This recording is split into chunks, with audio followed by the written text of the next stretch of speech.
কালকে সন্ধ্যেবেলা খুব মন যাচ্ছিলো একটু সিঙ্গাড়া বানাতে, তাই ভাবলাম তাহলে বাড়িতেই সব কিছু আছে, সব কিছু দিয়ে বাড়িতেই বানিয়ে নিই। এখানে এই যে কত একটু মশলা বানিয়ে নিয়েছি, ওই মশলাটা কিন্তু সিঙ্গাড়াটা দিলে খুব সুন্দর টেস্টি হয়।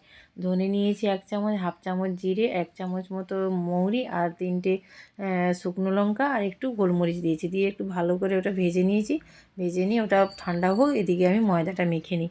ময়দা নিয়েছি, ময়দাতে নুন দিয়েছি আর একটু দিয়েছি চিনি আর একটু কালো জিরে আর একটু কসুরি মেথি দিয়েছি। কসুরি মেথি দিলে কিন্তু বেশ ফ্লেভারটা খুব সুন্দর আসে। দিয়ে যেমন প্রয়োজন মতো ময়ান দিয়ে ভালো করে ময়দাটা মেখে রেখে দেবো রেস্ট করতে হবে। সেদিকে আলুও আগে থেকে সেদ্ধ করে রেখেছি, কারণ সব কিছু রেডি করা থাকলে কী বলো তো খুব তাড়াতাড়ি হয়ে যায়। আর মশলাটাও ঠান্ডা হয়ে গেছে, ভাবলাম এটা আগে গুঁড়ো করে নিই, তারপরে আলুর পুরটা বানাবো। এই যে গুঁড়ো মশলাটা যেটা বানাবো সেটা ঠান্ডা হয়ে গেছে, সেটা আগে গুঁড়ো করে নিই, তারপরে আলুর পুরটা বানাবো। আলুর খোসাটা ছাড়িয়ে আলু সেদ্ধ করা আগে করে নিয়েছি, তাহলে খুব বেশি সময় লাগবে না, ওটা আলুর পুরটা বানাবো। এই যে আলুটার খোসাটা ছাড়িয়ে নিলাম। আলু সেদ্ধ করা থাকলে কিন্তু খুব তাড়াতাড়ি মানে সমোসাটা বানানো হয়ে যায়, আর খেতেও খুব সুন্দর হয়। বাড়িতে একটু ঝামেলা বানানোর জন্য, কিন্তু এরকম করে বানালে অনেক হেলদিও হয়। বাড়িতে খাওয়ার জিনিস যেভাবেই বানাই না কেন অনেক হেলদি হয় বাইরের থেকে। এই যে তেল দিয়েছি, সামান্য একটু আদা আর একটু আমি কাঁচা লঙ্কা থেতো করে নিয়েছিলাম, সেটা দিয়ে হালকা একটু ভেজে নিয়ে হলুদ দিয়ে তারপরে এবার আলুগুলো দিয়ে দেবো। আলুর পুরটাও কিন্তু খুব তাড়াতাড়ি হয়ে যায়, আর এরকম করে বানিয়ে আগে থেকে রেখে দিলে তাহলেও কিন্তু খুব সহজেই বাড়িতে যখন তখন সমোসা বানিয়েই খাওয়ানো যায়। এই যে আলুটা দিয়ে ভালো করে নেড়েচেড়ে নিয়েছি, আর আগে থেকে মটরটা আমি সেদ্ধ করে রেখেছিলাম, সেটাও মটরগুলোও দিয়ে দিয়েছি বেশ খানিকটা।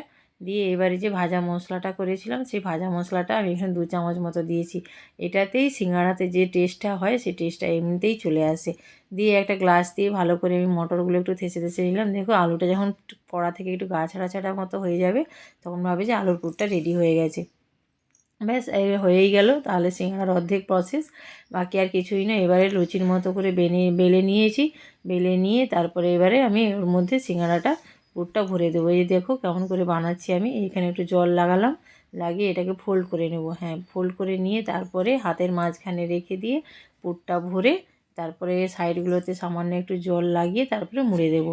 দিয়ে এরকম করে সব সমোসাগুলো আমি বানিয়ে প্রথমে 4-5টি সমোসা বানিয়ে তারপরে আমি কড়াইতে তেল দিয়ে ভাজতে শুরু করে দিয়েছিলাম।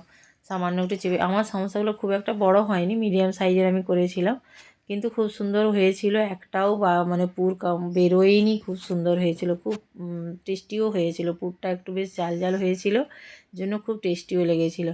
এই যে দেখো এইরকম করে আমি সব সমোসাগুলো বানিয়ে নিয়েছি। এরকম করে কিন্তু মাঝে মাঝে তোমরা বানিয়ে দেখতে পারো, খেতে কিন্তু খুব সুন্দর হয়।